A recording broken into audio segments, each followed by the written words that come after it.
जो second topic है आपका वो है कोरिलेशन। पहला चेक आपका था test of significance of parameter estimate. अब जो सेकंड टेस्ट है आपका वो है test of goodness of fit. So the closer the observation fall to the regression line, the greater is the variation in h y explained। अब यहाँ जो y explain की बात हो रही है, ये आपके पास वो वेरिएबल है जो कि डेटा में गिवन होता है, यानी original dependent variable by the estimated regression equation, जो कि हमारे पास सेकंड जो एस्टिमेटेड y है वो बराबर है B not cap plus B one multiply by X the total variation in y। अब जब y की बात आएगी तो आप किस चीज की बात कर रहे हैं? ओरिजिनल y की बात कर रहे हैं। Is equal to the explain plus residual variation. तो अब हमने यहाँ पे इस स्टेटमेंट के हिसाब से फॉर्मूला पुट किया है। फॉर्मूला क्या है? Submission of Y i whole square. Formula है submission of Y i square is equal to submission of Y I cap square plus summation of residual error square. आपने इस वैल्यू को रखा, small y की जगह इसकी वैल्यू रखनी है, वाई आई कैप की जगह इस वाई आई कैप की वैल्यू रखनी है और एरर की जगह एरर की वैल्यू रखनी है। अब देखें ये जो आपके पास टर्म है submission of Y I minus mean of Y whole square, ये आपके पास वैल्यू है टोटल वेरिएशन की वैल्यू है आपके पास TSS, यानी कितना चेंज आ रहा है। RSS आपके पास वो वैल्यू है जो कि रिग्रेशन इक्वेशन से आपको मिली है, एक्सप्लेन वेरिएशन। और EI आपके पास मौजूद है एरर वेरिएशन के, एरर में कितना चेंज आ रहा है। तो ये तीन तरह की वेरिएशन हमारे पास मौजूद होती हैं। पहली आपके पास टोटल वेरिएशन, सेकंड आपके पास एक्सप्लेन वेरिएशन जो कि रिग्रेशन इक्वेशन से हमें मिलती है, और थर्ड आपके पास है एरर वेरिएशन। TSS शो करेगा टोटल को, RSS शो करेगा रिग्रेशन को, और ESS शो करेगा एरर को। हमने क्या करना है, टोटल से पूरी इक्वेशन को डिवाइड करवा देना है। TSS divide by TSS is equal to RSS divide by TSS plus ESS divide by TSS। हमारे पास जो इक्वेशन बनेगी वो बनेगी 1 is equal to RSS divide by TSS plus ESS divide by TSS। इस इक्वेशन को हमने अरेंज किया। अरेंज करने के बाद RSS डिवाइड बाय TSS आपके पास बराबर है R स्क्वायर के। अब यहाँ पे कैपिटल R स्क्वायर आपके पास क्या है? Coefficient of determination. हम यहाँ पे R स्क्वायर को इस तरह से डिफाइन करेंगे 1 माइनस ESS बराबर है, यहाँ आप इक्वेशन में देखें, submission of EI whole submission of EI square हमने लिख दिया, डिवाइड करिए ये वैल्यू TSS से। TSS आपके पास क्या है? Submission of YI square. हमने यहाँ पे लिख दिया सबमिशन ऑफ YI स्क्वायर। इस वैल्यू को हमने सॉल्व करना है। सॉल्व करने के बाद जो हमें R की वैल्यू तो आपके पास ये मौजूद है, जो स्मॉल r मिलेगा, स्मॉल r कहते हैं कोफिशिएंट ऑफ कोरिलेशन, क्योंकि पहला आपको कह रहे हैं test of goodness of fit, second आपको कह रहे हैं टेस्ट फॉर कोरिलेशन। तो कोरिलेशन मालूम करने के लिए हम जो फॉर्मूला अप्लाई करेंगे वो है R is equal to under root of capital R square is equal to under root of B1 cap submission of XI YI divide by submission of YI square. इस फॉर्मूले से भी आप कोरिलेशन मालूम कर सकते हैं और सेकंड फॉर्मूले से भी आप कोरिलेशन मालूम कर सकते हैं। ये आपके पास फॉर्मूलाज हैं कोरिलेशन मालूम करने के। देन आपके पास रेंजेस होती हैं कि R स्क्वायर की वैल्यू कहाँ से कहाँ तक लाई कर सकती है और स्मॉल r की वैल्यू कहाँ से कहाँ तक लाई कर सकती है। तो जो कैपिटल R है जिसे कहा जाता है coefficient of determination 0 to 1, small r की जो वैल्यू है वो -1 से स्टार्ट होती है और 1 तक होती है। हमने ये चीजें फाइंड आउट करनी है, कोफिशिएंट ऑफ डिटर्मिनेशन भी हमें मालूम करना है और कोफिशिएंट ऑफ कोरिलेशन भी हमें फाइंड आउट करना है। अब इससे मुतालिक जो प्रॉब्लम आपने सॉल्व करनी है वो है प्रॉब्लम 6.25। आपको स्टेटमेंट लिखवा रही हूँ, उसे नोट डाउन कर लें। आपने लिखना है प्लॉट x, y, फिर आपने सिंबल देना है एस्टेरिक करके, वो सिंबल होगा स्टार का, या यहाँ पे आप कोई भी सिंबल दे सकते हैं, ये सिंबल शो करेंगे आपके डेटा पॉइंट्स को।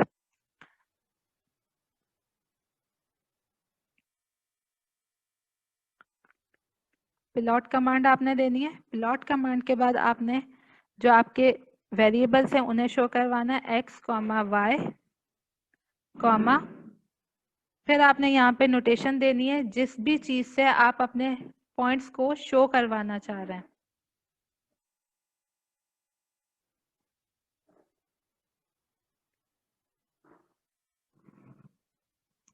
अगर मैं स्टार से करवाना चाह रही हूँ तो स्टार शो हो जाएगा, और अगर मैं स्टार से शो ना करवाना चाहूँ, डॉट से शो करवाना चाहूँ तो डॉट भी हो जाएगा।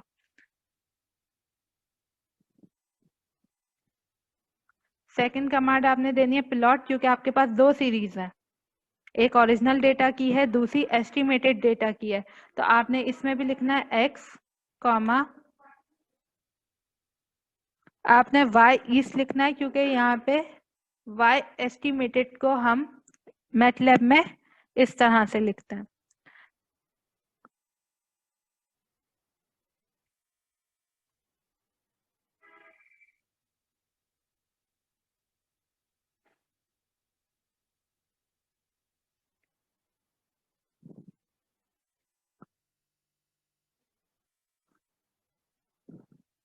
ये दो कमांड यूज होगी प्लॉट करने के लिए, एक ग्राफ एक्स वाई का होगा, एक ग्राफ एक्स और वाई एस्टिमेटेड वैल्यूज का होगा।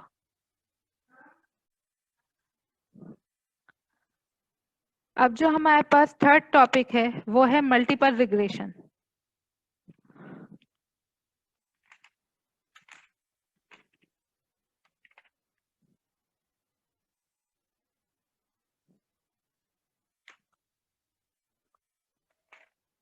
मल्टीपल रिग्रेशन आपके पास चैप्टर नंबर 7 है, पेज नंबर 154 पर। हमारा थर्ड टॉपिक है मल्टीपल रिग्रेशन एनालिसिस। अब मल्टीपल रिग्रेशन एनालिसिस करने से पहले आप लोगों को जो प्रीवियस लेक्चर है रिग्रेशन एनालिसिस उसको रिमाइंड करना पड़ेगा। सबसे पहले हमने क्या किया था, हमें पता था जब हम सिंपल रिग्रेशन करते हैं तो एक डिपेंडेंट वेरिएबल होता है और एक ही इंडिपेंडेंट वेरिएबल होता है, पर यहाँ पे जब हम मल्टीपल रिग्रेशन एनालिसिस करेंगे तो हमारे पास more than one independent variable मौजूद होंगे और डिपेंडेंट वेरिएबल हमारा एक ही होगा। तो यहाँ पे आप देखें, आपके पास मल्टीपल रिग्रेशन एनालिसिस ऐसा टूल है जो कि हाइपोथेसिस को टेस्ट करता है, जिसमें एक डिपेंडेंट वेरिएबल y होता है और एक से ज्यादा, टू भी हो सकते हैं और टू से ज्यादा भी हो सकते हैं, इंडिपेंडेंट वेरिएबल x होते हैं। और मल्टीपल रिग्रेशन एनालिसिस क्या करता है, प्रिडिक्शन करने में भी हेल्पफुल होता है। अब अगर आपके पास तीन वेरिएबल्स मौजूद हों, y, x1 और x2, तो जो हमारा मॉडल होगा वो इस टाइप का बनेगा, yi is equal to B naught plus b1 x1i plus b2 x2i। ये हमारे पास ओरिजिनल मॉडल है जो हमारे पास ऑब्जर्वेशन है उसके थ्रू हमने इसकी एस्टिमेशन करनी है, तो Y I cap is equal to B not cap plus b1 cap x1i plus b2 cap x2i। ये हमने मॉडल बना दिया, ऑब्जर्वेशन डेटा के अलग हो गया मॉडल और दूसरा एस्टिमेटेड रिग्रेशन मॉडल अलग। फिर हमने एरर टर्म फाइंड आउट करनी है जिस तरह से हमने सिंपल रिग्रेशन में फाइंड आउट की थी। एरर टर्म हमारे पास बराबर है सबमिशन ऑफ वाई आई यानी observation data minus estimated data whole square. अब यहाँ पे आप एस्टिमेटेड डेटा की वैल्यू रखेंगे तो आपके पास इक्वेशन बनेगी submission of Y I minus B not cap. अब क्योंकि माइनस बाहर है तो बेटा ये सारी साइन जो होंगी वो चेंज हो जाएंगी, यहाँ पे भी आपके पास माइनस आएगा और यहाँ पे भी आपके पास माइनस आएगा। तो ये आपके पास इक्वेशन हो गई Y I minus B not cap minus B one cap x1i minus का b2 कैप x2i। अब आपने जिस तरह से हमने पहले इसे नॉर्मलाइज किया था, मिनिमाइज फंक्शन को मिनिमाइज करके हमने उसे नॉर्मलाइज किया था, हम यहाँ पे भी यही करेंगे। हमारे पास यहाँ पे 3 एस्टिमेटर्स है, b0 कैप, b1 कैप और b2 कैप। तो हमारे पास यहाँ पे जो इक्वेशन बनेगी नॉर्मलाइज इक्वेशन, वो भी 3 बनेगी। पहली इक्वेशन के लिए हम क्या करेंगे, हम जो एरर टर्म है उसे पार्शियली डिफरेंशिएट करेंगे with respect to first estimator B not cap. फिर हम सेकंड जो हमारे पास इसी इक्वेशन को second estimator B one cap से पार्शियली डिफरेंशिएट करेंगे। फिर हम थर्ड जो पैरामीटर है उससे इस इक्वेशन को पार्शियली डिफरेंशिएट करेंगे। तो हमारे पास जो इक्वेशंस बनेंगी वो इक्वेशन आप नोट डाउन कर लें। इक्वेशन आपकी आएगी जब आप पार्शियली डिफरेंशिएट करेंगे ई को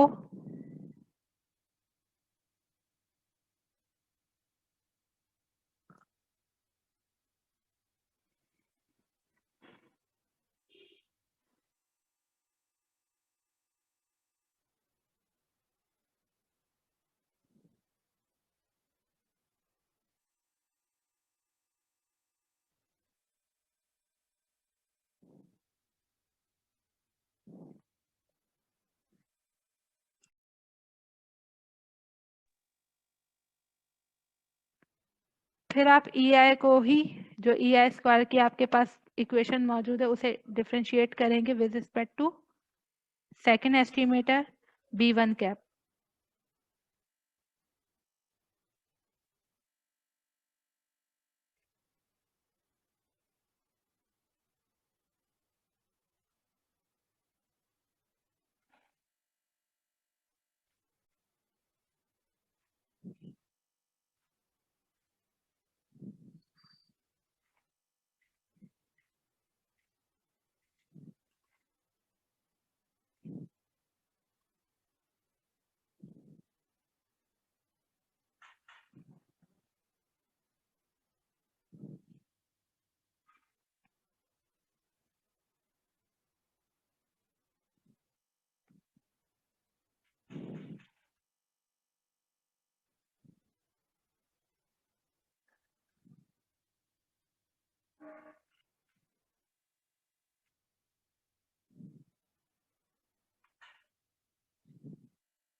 नॉर्मलाइज करने के लिए हमें इन सारे पार्शल्स को बराबर लेना है जीरो के।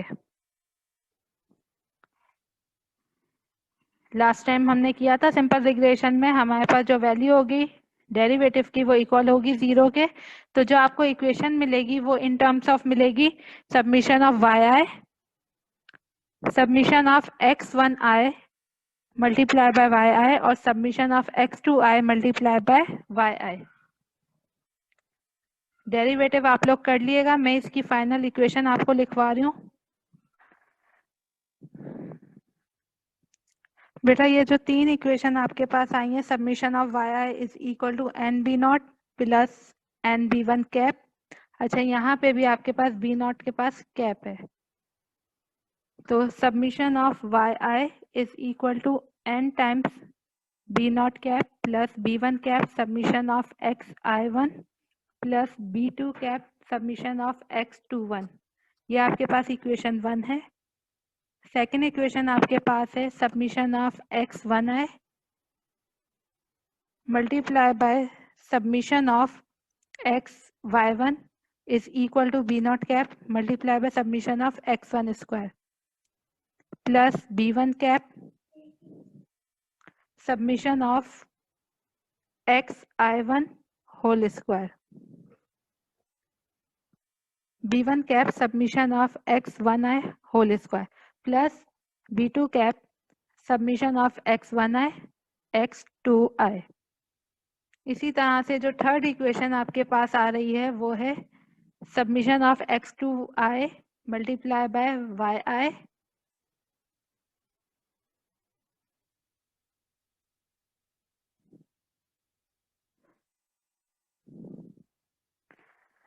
Summation of x2i multiplied by yi is equal to b naught cap summation of x2i plus b1 cap summation of x1i x2i plus b2 cap summation of x21 x2i whole square. तो बेटा ये तीन equations हैं, इन तीन equations को आपने solve करना है साइमल्टेनियसली ताकि आपको b1 cap b not cap और b2 कैप की वैल्यूज मिल सकें। ये वैल्यूज आपके पास मौजूद हैं पेज नंबर 154 पर, इक्वेशन नंबर 7.5, 7.6 एंड 7.7 की फॉर्म में। इन इक्वेशंस को आप देखें और उन्हें सॉल्व करें और ये तीन इक्वेशन आप अपने पास नोट डाउन कर लें और इन्हें साइमल्टेनियसली सॉल्व करें और चेक करें कि बुक वाली इक्वेशन आप सबकी आ रही हैं या नहीं। जिनके पास बुक नहीं है उन्हें मैं इक्वेशन लिखवा रही हूँ, वो इक्वेशन नोट डाउन कर लें। b1 कैप बराबर है bracket submission of x Y